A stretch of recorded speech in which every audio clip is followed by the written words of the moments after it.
ہمارے حضرت کے پاس ایک شخص آیا, اس سے حرمت مصاہرہ کا مسئلہ ہوتا ہے نا, کہ خدا نخواستہ کوئی ساس سے کوئی اللہ نہ کرے ایسا کوئی تعلق ہو گیا تو بیوی حرام ہو جاتی ہے, اس کا ہو گیا تعلق.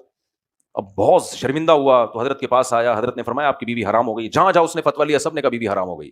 اب غلطی تو اس سے ہوئی, لیکن اس نے کہا ایک گناہ مجھ سے اب ہوا ہے تو بیوی حرام ہو گئی, میں اس سے کیسے ریلیشن قائم کروں.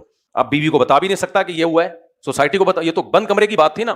تو پھر حضرت نے فرمایا کہ 3 طلاقیں دے دو بیوی کو, اور یہ بولو مجھے غصہ آ گیا تھا, کیونکہ بیوی تو اب حلال نہیں ہے. وہ تو اب جب ظاہر ساس سے داماد کا ریلیشن ہو جائے تو بیوی حرام. یہاں لوگ کہتے ہیں بیوی کا کیا قصور ہے, طلاق.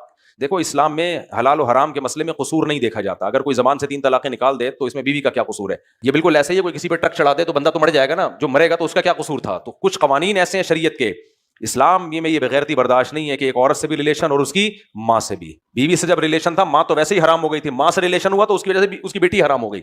تو وہ بیوی آپ کی اس لیے نہیں حرام ہو رہی کہ آپ کی بیوی ہے, اس لیے کہ جس عورت سے ریلیشن قائم ہوا وہ اس کی بیٹی ہے. اور ایک ٹائم میں یہ نہیں ہو سکتا اتنی بغیرتی کہ ایک عورت سے بھی ریلیشن اور اس کی ماں سے بھی ریلیشن. اب یہ پرلے درجے کی بغیرتی ہے. ہو سکتا ہے بہت سے لوگ اس میں کہیں اس میں بغیرتی کیا ہے, تو بغیرتی محسوس ہونے کی چیز ہے, ایکسپلین کرنے کی چیز نہیں ہے.